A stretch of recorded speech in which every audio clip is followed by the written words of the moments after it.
성도 여러분, 이제 우리가 7월을 함께 맞았습니다. 이 7월 한 달 동안 우리가 함께 나누고자 하는 말씀의 제목은 헌신입니다. 여러분, 이 헌신이라고 하는 말은 우리에게 참 부담을 주는 말입니다. 평범하게 살아가는 보통 사람의 정서에 이 평안함을 안겨주는 말이 아닙니다. 이 말은 마치 잔잔한 연못에 파문을 일으키는 것처럼 우리에게 있어서 평정심을 깨뜨리는 말입니다. 여러분, 그럼에도 불구하고 우리의 신앙이라고 하는 것은 헌신하지 않고는 성립할 수가 없기 때문에 우리는 헌신이 무엇인지를 배워야 합니다. 그리고 어떻게 헌신할 수 있는지 우리는 그것을 반드시 배워야 됩니다. 여러분, 성경이 말씀해 주시는 헌신에 대해서 특별한 점이 있습니다. 자, 그것은 무엇인가 하면 믿는 자는 즐거이 헌신한다고 말씀하는 점입니다. 여러분, 그렇기 때문에 어떤 한 사람의 헌신이 이루어지려고 하면 자기 마음에서 스스로 우러나서 헌신해야 합니다. 또 즐거운 마음으로 헌신해야 합니다. 하나님께서는 결코 우리로 하여금 억지로 헌신하게 하시는 방식으로 우리를 헌신하게 만들지 않으십니다. 우리를 강요해서 헌신하게 만들지 않으십니다. 하나님께서는 우리의 마음에서 헌신하고자 하는 마음을 일으키셔서 그 마음을 가지고 헌신하게 하시는 것을 우리가 경험하게 됩니다. 여러분, 오늘은 우리가 함께 조금 전에 읽은 이 시편 143편을 통해서 다윗이 어떻게 헌신했는지를 살펴보려고 합니다. 또한 이 다윗의 헌신과 연관을 지어서 지나간 교회의 역사 속에서 믿음의 선진들이 했었던 그 헌신의 모습도 더불어서 살펴보겠습니다. 살펴보는 동안에 말씀을 전하는 저와 우리 모든 교우들께서 함께 어떻게 우리 자신을 하나님께 드릴 수 있겠는지 묵상하는 기회로 삼고자 합니다. 우리 모두가 오늘 나누는 말씀을 통해서 우리의 남은 생애 동안에 후회 없는 헌신을 할 수 있고 참으로 아름다운 헌신을 이룰 수 있는 큰 도움을 얻을 수 있기를 바라겠습니다. 먼저 오늘 말씀 시편 143편은 다윗의 시편입니다. 다윗은 많은 고난을 당했는데요, 다윗이 당한 고난은 도무지 그 이유가 없었습니다. 아무 이유 없이 다윗은 고난을 당했습니다. 무엇을 잘못해서 당하는 고난이라면 이해를 하겠는데 다윗은 아무 잘못도 없이 고난을 당했습니다. 그 이유는 무엇입니까? 도무지 제정신이 아닌 이 사울왕 때문입니다. 그는 결론적으로 미쳐서 날뛰는 왕이 되었습니다. 나라의 정사는 도무지 돌보지 않고 20대의 어린 다윗을 잡아 죽이겠다고 특별히 군대를 조직해서 계속해서 쫓아다니는 모습을 보이고 있습니다. 여러분, 20대를 한번 생각해 보십시오. 이 다윗의 꽃다워야 할 이 20대, 이 10년 동안 그는 계속해서 도망자의 삶을 살아갑니다. 그런데 다윗이 노래하고 있는 오늘 시편을 우리가 쭉 볼 때에 6절을 한번 보시기 바랍니다. 읽어드리겠습니다. 주를 향하여 손을 펴고 내 영혼이 마른 땅같이 주를 사모하나이다. 이렇게 노래하고 있습니다. 여러분들께서는 혹시 바싹 말라버린 논바닥을 보신 적이 있으신지 모르겠네요. 마치 지진이 난 것처럼 쩍쩍 갈라진 이 논바닥을 어린 시절에 본 적이 있습니다. 그렇게 갈라지기 전에는 아마 물을 많이 머금었었을 것입니다. 그렇기 때문에 그 갈라짐은 더욱 심하고 깊은 갈라짐입니다. 이 논바닥은 어떻습니까? 물을 절실히 필요로 하는 논바닥입니다. 여러분, 어떤 사람이 하나님을 찾게 되시던가요? 그것은 바로 그 사람의 영혼이 바로 이 갈라져 버린 논바닥처럼 자기의 영혼이 메말랐다는 것을 직시하는 사람, 그런 사람이라야 하나님을 절실하게 찾기 시작하는 것을 우리가 보게 됩니다. 다윗은 지금 10년간이나 계속해서 이어지고 있는 이 장기간의 고난 속에 있습니다. 과연 이 고난은 언제 끝날지 모르는 그런 고난입니다. 이 고난의 와중에 다윗의 영혼은 하나님을 향한 목마름으로 간절해져 있음을 우리가 이 시를 들으면서 알게 됩니다. 내 영혼이 마른 땅같이 주를 사모하나이다. 자, 우리가 믿음의 선지들 중에 저 이탈리아의 아시시 출신의 성자 성 프란시스도 이 다윗과 비슷한 심경을 가진 것을 우리가 찾아볼 수 있습니다. 그는 대단히 부유한 상인의 아들이었습니다. 그는 젊은 시절 기사가 되겠다는 꿈을 품었습니다. 25세에 이르기까지 그는 주변의 귀족들과 기사들과 어울렸습니다. 대단히 부유한 상인이었기 때문에 이것이 가능했습니다. 그러면서 그는 온갖 세상의 유흥과 환락을 쫓아서 대단히 방탕하게 살았다고 기록합니다. 여러분, 그가 그렇게 자기가 하고 싶은 대로 막 아무렇게나 살더니 기어이 결국은 큰 중병에 걸리고 맙니다. 몸져 눕습니다. 장기간 투병하게 됩니다. 그의 몸이 마치 불덩어리처럼 달아오른 채 어머니 곁에서 잠들어 있는 성 프란시스의 모습을 우리가 상상할 수 있습니다. 그는 어느 날 밤에 잠이 들은 중에 한참 동안이나 소리를 지르게 됩니다. 그러다가 깨어납니다. 그리고 자기 어머니에게 이야기합니다. 어머니, 검은 외투를 입은 사나이가 저를 잡아가려고 했습니다. 그래서 저는 막 악을 썼습니다. 그러더니 잠시 후에 하얀 날개를 가진 천사가 저에게 와서 저를 감싸 안았습니다. 이렇게 저를 살게 만들었습니다. 깨어나서 어머니에게 이렇게 말한 것입니다.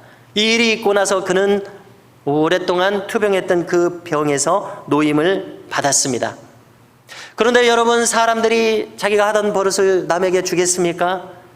그는 다시 또 허망하게도 친구들과 함께 방탕한 삶으로 돌아가고 맙니다. 1205년의 어느 날이었습니다. 그는 여느 때처럼 친구들을 불러놓고 흥청망청 파티를 베풀었습니다. 그리고 나서 친구들과 어울려서 이 밤거리를 돌아다니며 고성방가를 부르기 시작했습니다.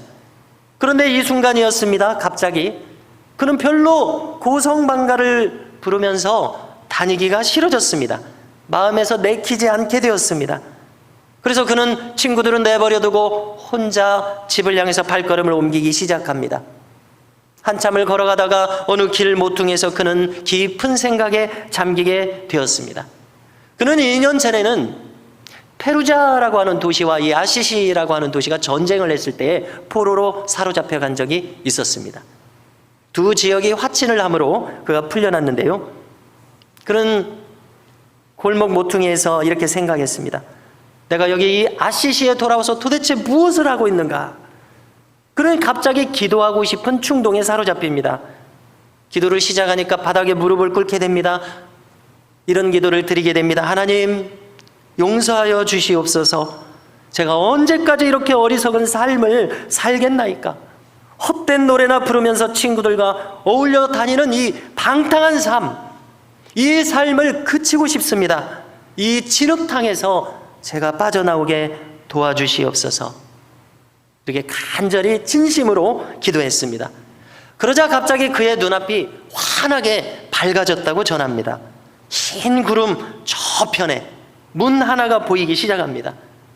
그리고 그 문틈으로부터 천사들의 노랫소리가 들리는데 그들이 노래하는 노래의 내용은 이것입니다. 은혜 받은 자여, 좁은 문으로 들어가라. 좁은 문으로 들어가라. 그 문으로 들어가서 영원한 본향에 이르라. 십자가의 주님께 영광을 돌리라. 라는 노래를 천사들이 불렀습니다. 이 노랫소리를 들으면서 성 프란시스는 문득 자기가 허송세월로 보냈던 수많은 지난날 방탕한 생활이 부끄럽게 생각이 되고 어리석게 생각되기 시작했습니다. 그리고 이제 자신을 생명으로 인도하리라고 생각이 되는 저 좁은 문으로 들어가고자 다짐하게 됩니다.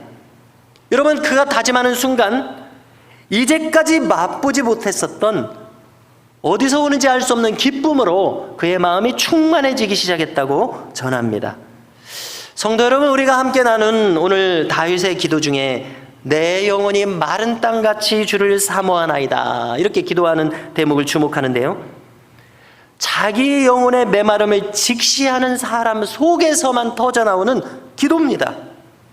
20대의 성 프란시스는 대단히 부유한 사람이라고 하지 않았습니까? 그가 부유했던 것은 그의 영혼에 대해서는 축복이 아니었습니다. 부유한 그에게 몰려든 많은 친구들, 그 많은 친구들은 축복이 아니었습니다. 기사가 되고자 하는 그의 젊은 날의 꿈이 영원한 본향에서 온 진짜 비전이 아니었습니다. 그렇기 때문에 그는 목마를 수밖에 없었습니다. 성 프란시스는 결국 이 모든 것들이 헛되고 메마른 땅처럼 의미 없다는 것을 깨닫게 되었습니다. 여러분, 우리들도 이 인생을 살아가면서 우리들에게도 마찬가지입니다. 우리는 진실로 의미 있는 것을 찾기까지 우리는 어리석게도 무의미하고 헛된 것들에 매달리고 있음을 인정해야 합니다. 메마르고 갈라진 땅에서는 촉촉한 생수를 도무지 얻을 수 없습니다. 성 프란시스처럼 이제부터 좁은 문으로 들어가기 시작할 때, 영원한 본향을 목적으로 향해서 걸어가기 시작할 때 비로소 우리도 가란 심령이 시원한 생수로 넘쳐나게 됨을 기억하시기 바랍니다. 우리가 오늘 말씀을 통해서 두 번째로 생각할 것이 있습니다. 오늘 말씀 7절을 읽어드리겠습니다. 다윗은 이렇게 기도합니다. 여호와여, 속히 내게 응답하소서. 내 영이 피곤하니이다. 주의 얼굴을 내게서 숨기지 마소서. 내가 무덤에 내려가는 자 같을까 두려워하나이다. 이렇게 또 기도합니다. 여기 이 무덤은 스올이라고도 하는데요, 스올에 내려가는 자, 무슨 뜻입니까? 이 말 그대로입니다. 죽은 사람입니다. 스올에 내려가는 사람은 죽은 사람입니다. 내 영이 피곤하니이다. 지금 사울왕에게 쫓겨 살던 다윗, 10년 동안이나 이렇게 장기간 정처 없이 쫓겨다니는 다윗의 입장이라고 한번 생각해 보십시오. 그는 쫓기다가 그냥 스스로 너무나 마음이 위축되어서 죽고자 하는 심정이 들었던가 봅니다. 그게 아니라면 이제 점점 좁혀오는 사울왕의 포위, 이 사면초가와 같이 궁지에 몰려서 죽임을 당할 수밖에 없다고 생각하기 때문에 이렇게 기도했는지도 모르겠습니다. 이 궁지에 몰린 다윗은 어떻게 지금 기도한 것입니까? 속히 응답해 주시라고 기도했습니다. 주의 얼굴을 저에게서 숨기지 마소서, 이렇게 지금 간구하고 있습니다. 여러분, 우리는 흔히 이렇게 생각할지 모르겠습니다. 성경에서 가장 유명한 인물이라고 볼 수 있는 다윗인데 뭐가 문제인가? 다윗은 잘 헤쳐나가겠지. 어떤 문제가 와도 쉽게 하나님의 능력으로 그냥 한순간에 헤쳐나가겠지. 우리 이렇게 짐작하는지 모르겠습니다. 그러나 그렇지 않습니다. 지금 다윗의 모습을 다시 한번 눈여겨보십시오. 그는 죽을 것 같은 고통에 몰려서 간절히 하나님의 응답을 구하고 있는 대단히 절박한 모습인 것을 살펴볼 수 있습니다. 여러분, 여기에서 질문을 드리겠습니다. 어떤 사람이 하나님으로부터 응답을 받는다고 생각하십니까? 오늘 다윗으로부터 힌트를 얻으시기 바랍니다. 하나님으로부터 응답받는 사람, 하나님과 교통하는 사람은 누구인가? 그는 바로 절박한 사람입니다. 그 절박함으로부터 간절히 기도하는 사람, 간절히 진실된 기도를 드리는 사람이 응답받는 사람이 되고 하나님과 교통하는 사람이 됨을 기억하시기 바랍니다. 여러분들께서는 여러분들의 생애를 살아오시는 동안 이와 같은 절박함으로 하나님을 찾은 적이 있으신지 묻고 싶습니다. 우리는 우리에게 한 번 주어진 인생을 살아가고 있습니다. 한 번 주어진 인생을 살아가면서 적어도 한 번쯤은 이처럼 절박하게 하나님을 찾아야 합니다. 여러분, 신자에게는 꼭 이와 같은 시간이 필요합니다. 여러분, 청년 세대의 삶을 한번 살펴보십시오. 얼마나 경쟁이 치열하고 얼마나 학교에서 공부를 많이 시킵니까? 영어 공부를 한다고 하면 생각해 보십시오. 내가 정말 영어를 공부를 해야 되겠다 마음을 먹었으면 어떻게 해야 됩니까? 몇 시간이고 집중해서 그 영어 공부에 올인하듯이 나의 마음을 전심해서 쏟아야 됩니다. 공부뿐만입니까? 자기의 전문 분야에 자기가 이제 일하고자 하는 전문 지식을 쌓으려면 어떻게 해야 됩니까? 그야말로 올인해서 자기의 온 정신을 쏟아야 무엇인가를 이룰 수 있는 것입니다. 모든 시간을 투자하시지 않습니까? 그런데 여러분, 왜 내 영혼에 대해서는 이렇게 투자하지 않습니까? 내 영혼을 위해서 물러서지 않을 각오로 하나님과 대면하는 시간이 어찌 우리에게 필요하지 않겠습니까? 우리의 영혼의 영원한 운명을 두고 생각할 때 하나님 앞에서 절박하게 매달리는 이 시간, 다윗처럼 간절히 하나님의 응답을 바라는 이 마음이 우리에게 필요하다는 것을 생각하시기 바랍니다. 7절에 이어서 8절의 내용을 읽어드리고자 하는데요, 이 절박함 속에서 다윗은 새벽 시간 혹은 이른 아침 시간에 기도를 했던 모양입니다. 새벽 시간 또는 아침 시간, 그 시간은 어떤 시간입니까?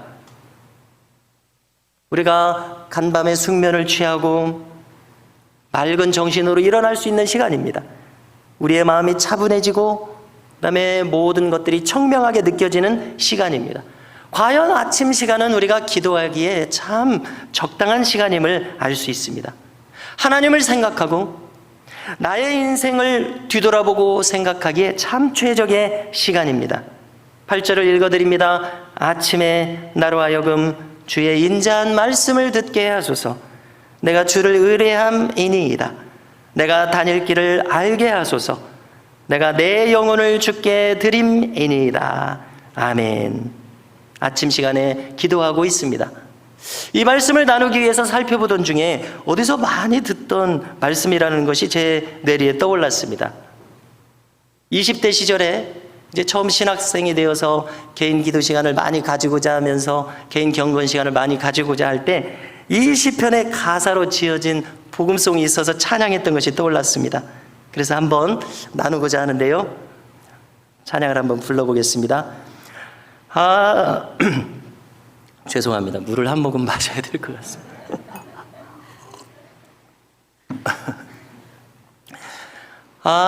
아침에 나로 주의 인자한 말씀을 듣게 하소서. 내가 주를 의뢰합니다.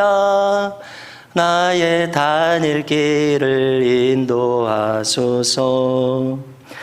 내가 내 영혼을 주께, 내 영혼을 주께 드립니다.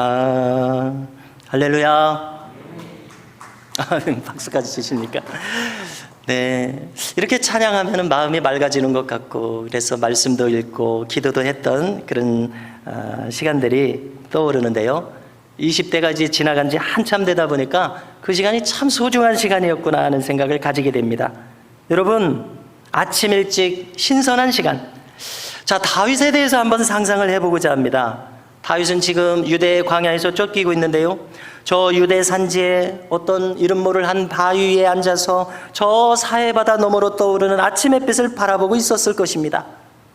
그러면서 저 잔잔한 햇빛을 보면서 내 마음에도 주님의 빛이 떠오르게 하옵소서, 주님의 그 광명한 빛으로 내 마음에 임하소서, 이렇게 기도했을 법한 다윗의 모습을 한번 생각해 보십시오. 그리고 그처럼 우리도 하나님을 간절히 때로는 잔잔히 원하는 모습으로 기도하는 우리 자신을 한번 상상해 보십시오. 성 안톤이라고 하는 인물이 있는데요, 수도원의 아버지라고 불립니다. 그는 주후 215년경에 이집트에서 어떤 한 거부의 아들로 태어납니다. 그런데 이게 웬일입니까? 어느 날 갑자기 외출하신 이 부모님이 마차가 사고가 나서 한순간에 돌아가시게 되고 맙니다. 이와 같은 청천벽력이 어디 있겠습니까? 그는 18세쯤 되었을 때였는데요, 이제 그 엄청난 시련을 당한 후에 한 6개월쯤이 지나갑니다. 그는 어려서부터 교회를 다녔습니다. 교회를 가면서 그는 생각을 합니다. 어떻게 저 사도행전에 있는 사도들이 전적으로 주님을 따르게 되었을까? 그는 곰곰이 생각하면서 교회에 갑니다. 아마 부모님께서 갑자기 돌아가신 것이 그의 마음에 큰 충격을 주었던 것 같습니다. 어떻게 하면 자신을 주님께 드릴 수 있는가를 고민한 것이죠. 어떻게 하면 이 사도들이 어려운 사람들에게 나눠주도록 자기들이 가진 재산을 12 제자들 발 앞에 두고서 이렇게 헌신할 수 있는가 하는 그런 것을 고민했습니다. 이렇게 고민하면서 예배당에 들어섰습니다. 그런데 마침 예배당에서는 복음서가 낭독되고 있었습니다. 낭독되는 복음서는 마태복음 19장 21절이었습니다. 내가 온전하고자 할진대 가서 내 소유를 팔아 가난한 자들을 주라. 그리하면 하늘에서 보화가 내게 있으리라. 이 유명한 말씀이었습니다. 그런데 이 말씀을 듣는 순간 18세의 안토니에게 이것이 레마의 말씀으로 들렸습니다. 즉 자신에게 직접 말씀하시는 것과 같은 하나님의 특별한 음성으로 들렸다는 겁니다. 갑자기 그의 마음이 뜨거워지기 시작했습니다. 하늘의 보화를 쌓고자 하는 소망으로 그의 마음이 가득 차기 시작했습니다. 그는 이제 두 번 다시 생각할 필요도 없이 그 길로 다름질을 쳐서 마을에 가서 돌아가신 부모님께서 자신에게 남겨주신 그 막대한 재산을 다 팔아서 정말로 가난한 사람들에게 나눠줬습니다.